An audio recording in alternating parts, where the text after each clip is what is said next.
커피숍 건물 옆에 그늘막 쉼터가 있는데요. 이 공간을 전시관 겸 야외 커피숍으로 꾸며볼까 해서요. 조망하기 가장 좋은 위치에 자리하고 있는데도 몇 년째 방치돼 있죠.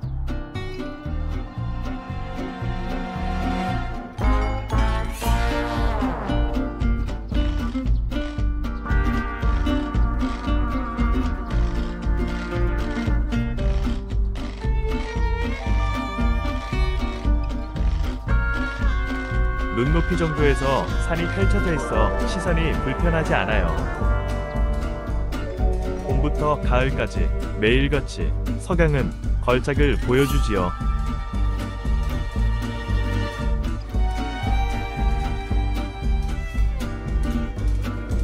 내려다 보이는 곳에 경부고속도로를 오가는 차량과 낙동강 강둑이 있어서 멍하니 보고 있어도 좋죠. 먼저 대형 유리가 들어갈 프레임을 제작할 건데요. 고속절단기로 각관을 45도로 절단할 거예요. 혼자 작업할 때 높이 조절이 되는 롤러 받침대를 쓰면 편리해요. 900 곱하기 900 정사각 유리가 들어가야 하니까 여유있게 천으로 잘라주려고 해요. 실리콘 작업을 위해선 960이 적당하지만 용접하면서 직각을 맞춰내기가 쉽지 않기 때문에 그래요.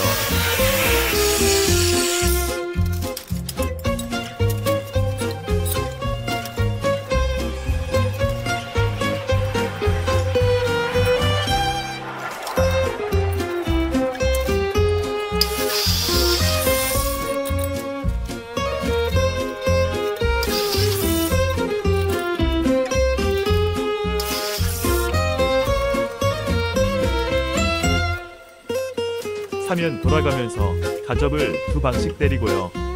괜찮은 삼각자가 두 개가 있긴 한데 있을 만한 곳을 아무리 뒤져도 없네요. 공부라는 것이 꼭 필요할 때는 없더라고요. 이럴 줄 알았어. 단번에 성공할 리가 없어. 다시 문적 부분을 자르고요. 용접 일에 능숙하지는 않지만 제게 용접을 일깨운 한마디가 있는데요. 빵꾸 나도록 지저분어요. 틀건축학교에서 만난 용접의 달인 완주 김 선생님의 말씀입니다. 용접 끝나면 그라인더 연마 차례죠. 용접으로 프레임을 연결해줍니다.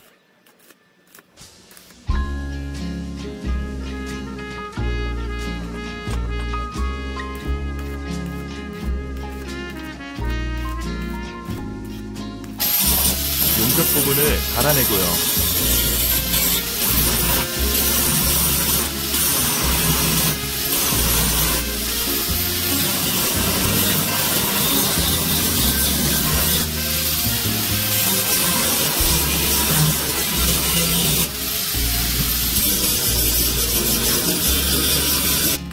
용접한 자리에 노방지를 위해 아연도금제를 뿌려줍니다.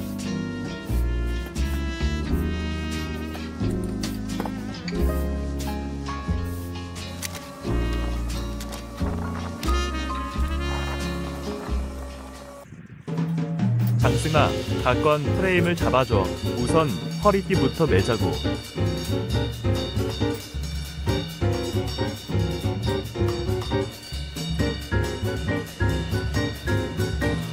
바람이 때로 몰려오면 작품들이 위험해져.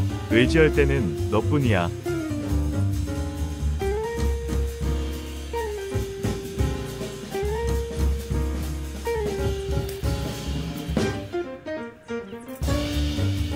지난달엔 로프를 돌리고 보수했는데 이번엔 반생으로 칭칭 감네. 평생 듣도 보도 못한 방법이지만 어쩌겠어. 상황에 따라가야지.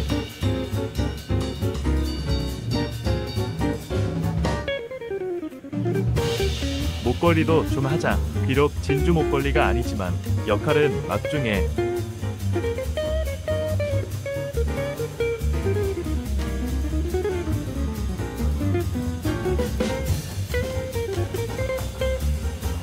반생과 프레임에 철근 봉강이를 대고 용접해 줄 거야.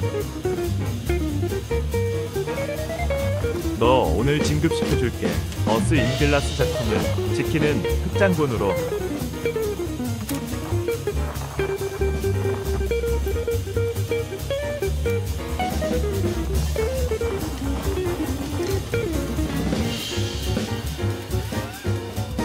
모양이 흉측해 보이지만 흑색 몰탈로 화장하면 돼.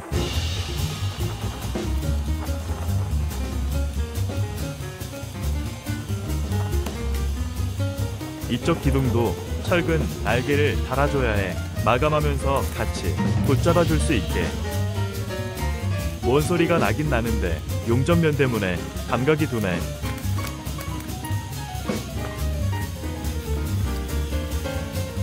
아이에서 용접 부주의로 대형 화재가 발생하는 거구나.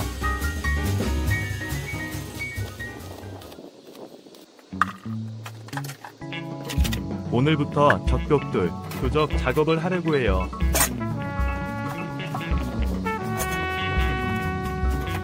관급공사에 부적합으로 나서 폐기할 벽돌을 공짜로 얻어서 요긴하게 쓰고 있어요. 여기 와서도 벤치용으로 사용된 이력이 있는데요. 손봐서 다시 사용하려고요. 조적 공사는 기초가 중요하지요. 기초 많이 들었던 말인데 갑자기 쌓은 느낌이.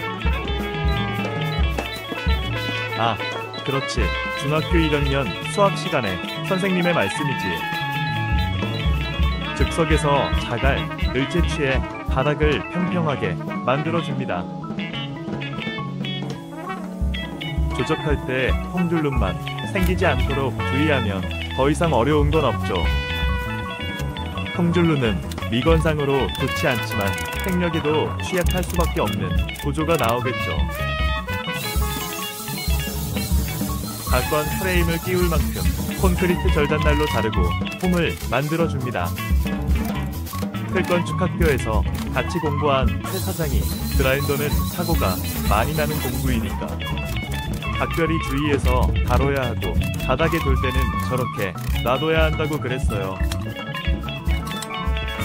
몇 년 전에 들은 말인데도 이렇게 생생하게 기억나는 걸 보면 일머리와 공부머리가 다르다는 어른들의 말씀이 많네요.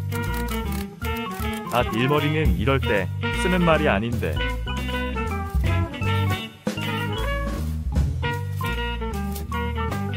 기울어진 단차 그대로 프레임을 용접으로 연결해 놓고요.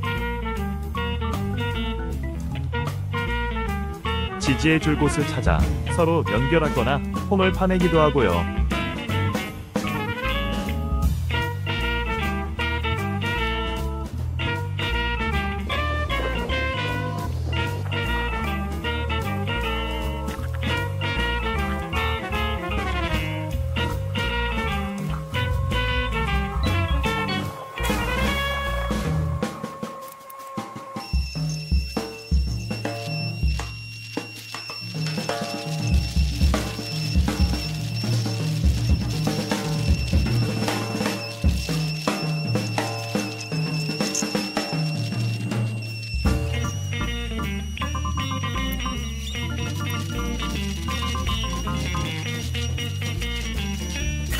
연마석으로 갈아 끼우고 용접 슬래그를 제거하는 작업입니다. 아무리 급해도 보안경은 필수. 언제 어느 방향에서 돌덩이 튈지 몰라요.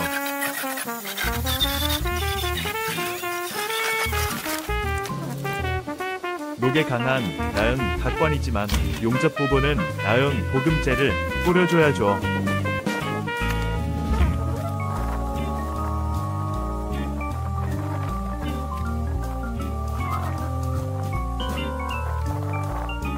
먼저 물을 뿌려줍니다.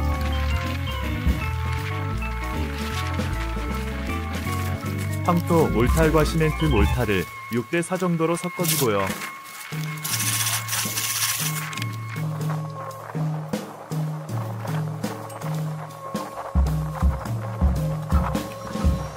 벽돌을 길이로 반을 쪼개서 쌓기도 하고 몰탈로 가까운 프레임을 반 정도 묻기도 할 거예요. 황토 몰탈 작업이 끝나면 지금 입고 있는 겉옷은 외류블리안으로 들어갑니다. 이 건물 건축할 때 이러인데요. 버림 콘크리트를 치고 난 후 목수 3명이 퇴근한다는 거예요. 아니 3시간이나 넘게 남았는데 왜 그러냐고 물었더니 레미콘 타설하는 날은 다들 그렇게 한대요. 옷에 시멘트가 묻은 날이라고 황당했죠. 이제 전면 라인에 조적할 차례예요. 얼마나 달라졌나 나중에 비교해 보자고요. 먼저 수도의 키도 좀 낮추고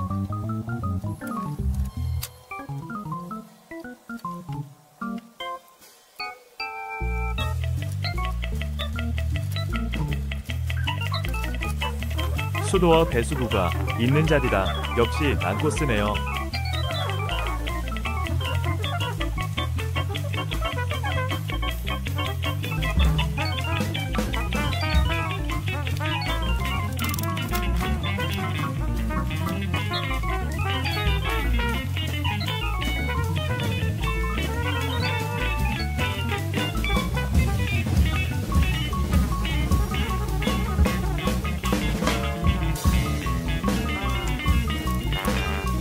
뭘 그렇게 유심히 보니 너도 건축을 배우고 싶으냐? 박장 지을 것도 아니면서.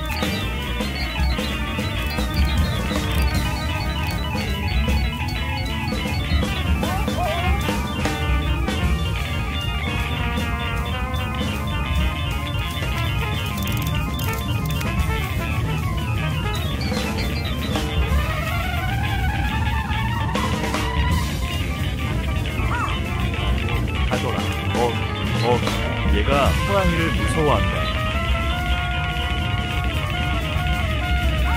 그거 먹는 거 아니야. 너 모래집 동굴이 치면 어떡하려고 그래. 사실 얘는 부하기 출신이고요. 우리가 부정교합 같은 상태라 돌봐줘야 하는 얘거든요.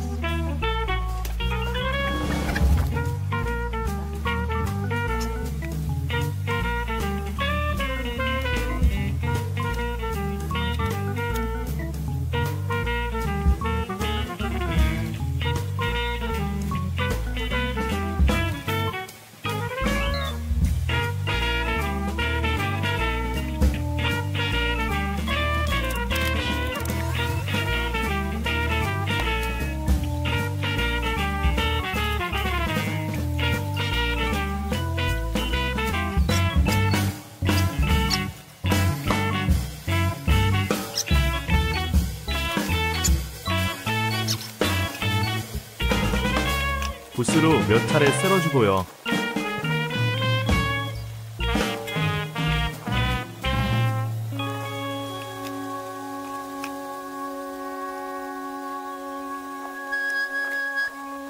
틈새 매꿈은 밑에 떨어져 물기가 좀 빠진 걸 모아서 쓰면 더 좋아요.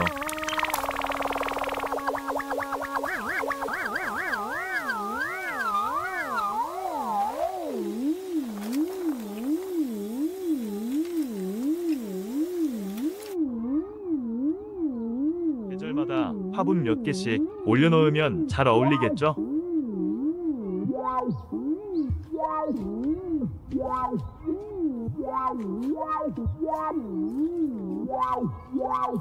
수원 화성 축소판인가?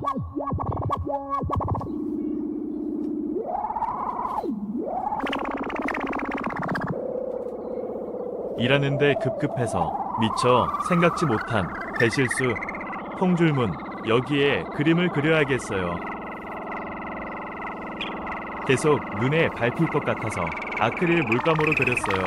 시선 분산을 유도할 다른 벽돌까지요.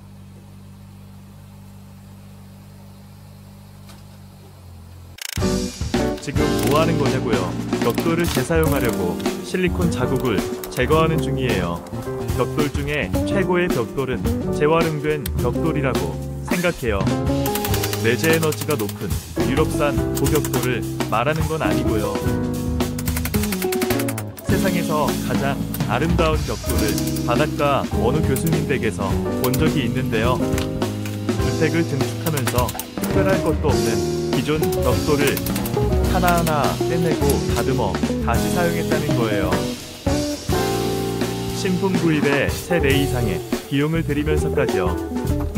그러니 환경을 생각하는 마음이 담겨있는 그 벽돌이 아름다울 수밖에요.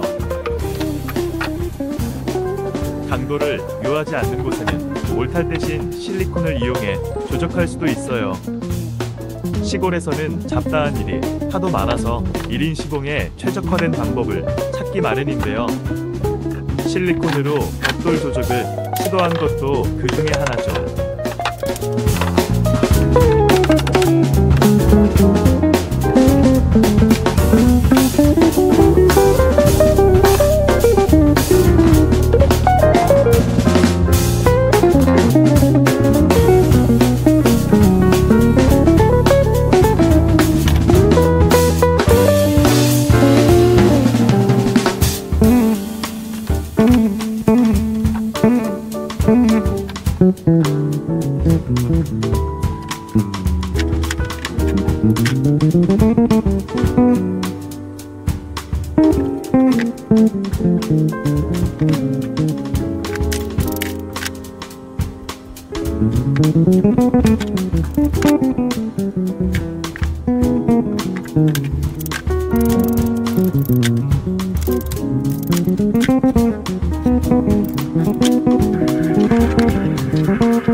지난 몇 년간 여러 군데에서 적용해본 결과 비용도 비용이지만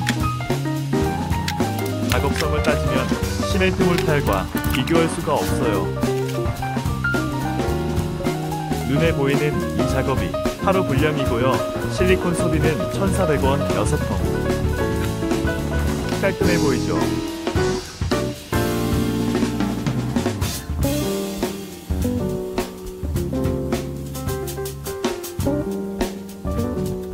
옆에 황토와 시멘트 몰탈로 작업한 거와 비교해보세요.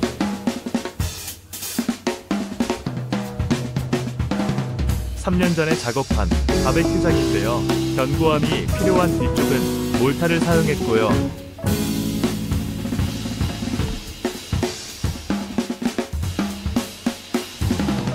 몰탈로 한 것과 비교해보면 차이가 많죠?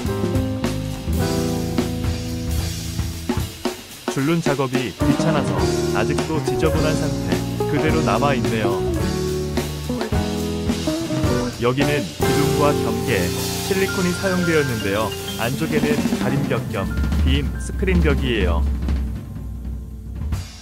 한 수 배웠다고 생각하시면 구독과 알림 꼭이요.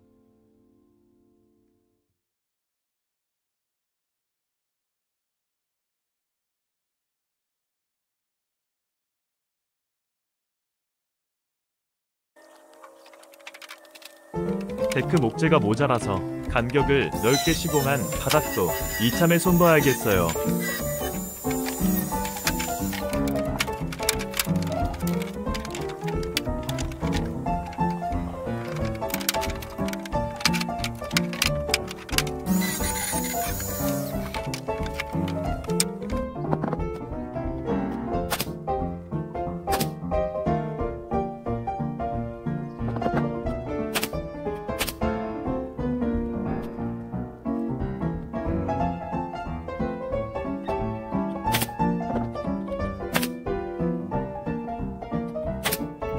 이제 남은 순서가 도색 작업.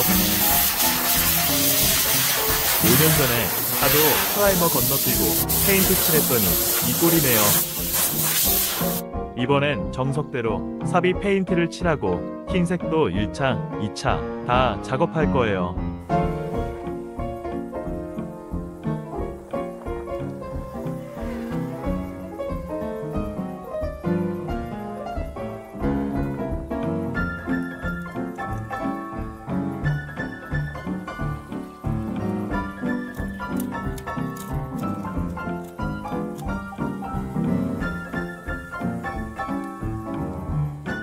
클건축 일을 하는 사람으로서 사실 페인트하고 친하지는 않아요.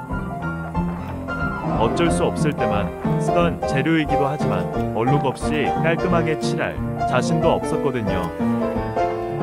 그래서 이번엔 생각을 고쳐먹기로 했죠.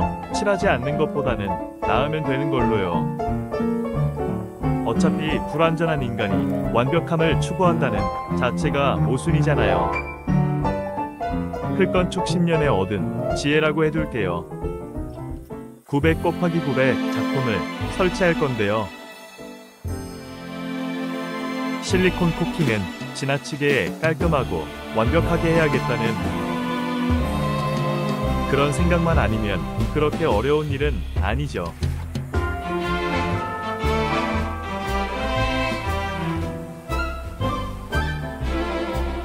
페어 유리의 설치와 실리콘 코킹에 대한 자료 영상이 실용 인테리어 재생 목록에 있으니까 참고하시면 되겠어요. 박건으로 프레임을 짤 때 상하좌우 여유 오차가 작을수록 좋겠지만 절단하고 용접하다 보면 아무리 신경 쓴다 해도 치수차가 생기고 제값도 잘 맞지 않아요. 그럴 때 애를 먹는데요. 최후의 수단으로 유리 끝을 펜치로 뜯어내기도 하죠.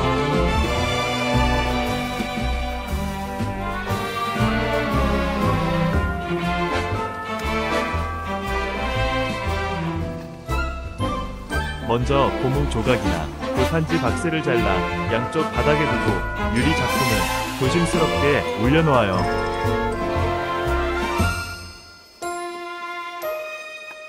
유리가 움직이지 않게 위와 좌우에 쇠기를 끼우고 실리콘 작업에 들어가면 됩니다.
작품이 다 채워지진 않았지만 한번 둘러보자면요.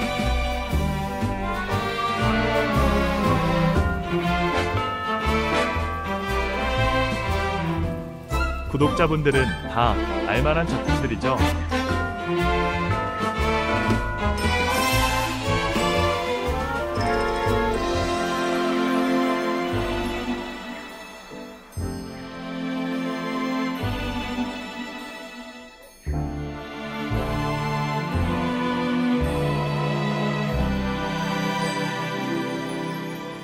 매립 조명이 들어갈 자리인데 급한 대로 느낌만 보여드릴게요.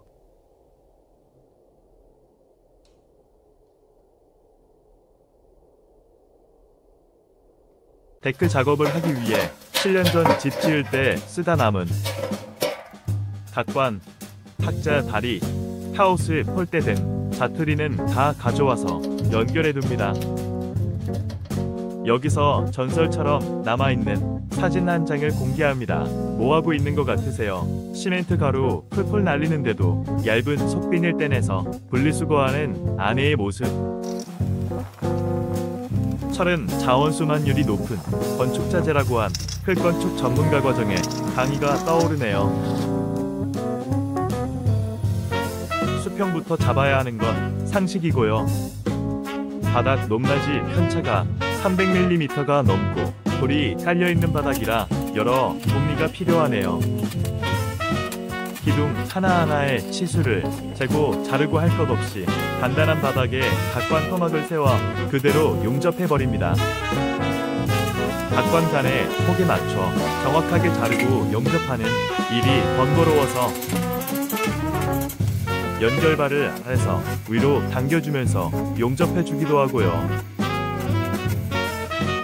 각관의 간격은 600mm로 좀 넓긴 하나 대신 하지를 촘촘히 대주기로 해요. 어차피 고입해줄 거니까 하중 분산에 오히려 도움될 것 같기도 하고요. 고기 흉에도 안에 들어갈 거니까 괜찮고요. 수명도 10년이야 가겠죠. 방부목 데크재는 제 경험상 가격이 다소 높아도 25mm 두께를 사용해야 울렁거림이나 변형에 견딜 것 같고요. 혹은 140mm입니다. 데크재 길이 3610mm에 양쪽 목재가 접할 수 있게 하는 게 중요하고요. 눈에 보이는 공구가 콘크리트 에어 타카인데요. 목재에 쓰는 핀과 철제나 콘크리트에 쓰는 타카 핀이 따로 있죠.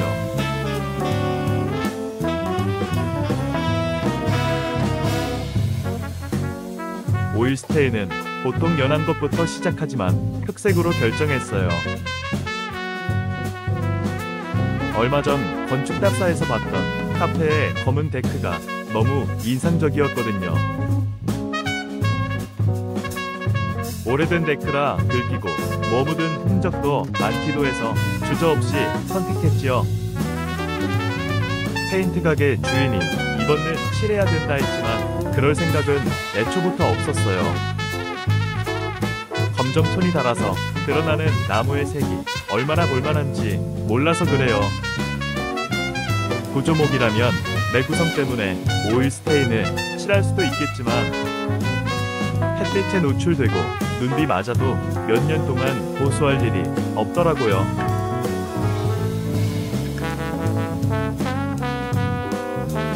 손이 많이 가는 모퉁이 처리도 볼까요?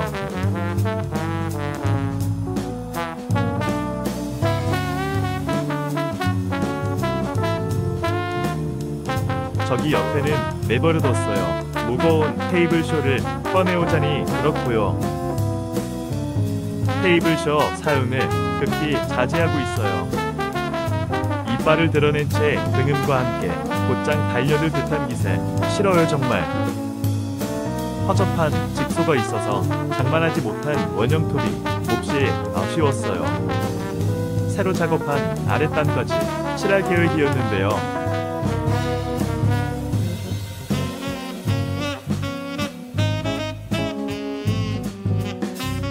치명적인 결함을 발견했어요. 발자국 표시요.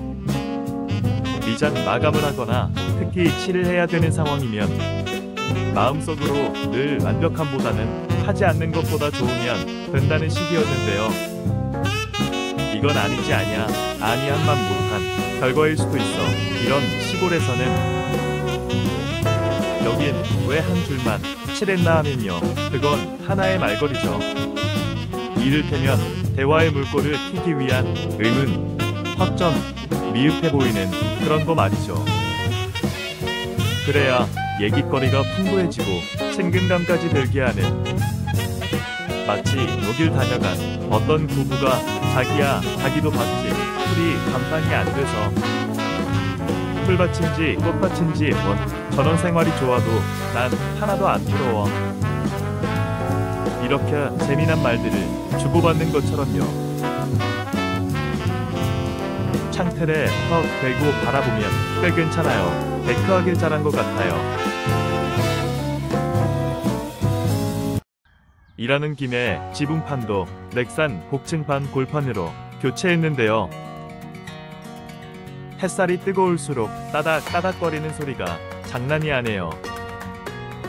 허구한 날 빗방울 전주곡만 틀어놓을 수도 없고, 수축 팽창에 대비해 홀가공을 더 넓게 하든지 뭔 수를 내야겠어요. 생각지 못한 불편과 하자, 서로 재시공을 해야 할 경우라도 자가 건축과 1인 시공의 원칙을 고집하려고 해요. 그래야 알게 되거든요. 알면 할 일이 생기죠. 어저께 동네 분이 부러진 괭이 갈퀴를 들고 찾아왔어요. 한 손에 캔 커피 하나랑요.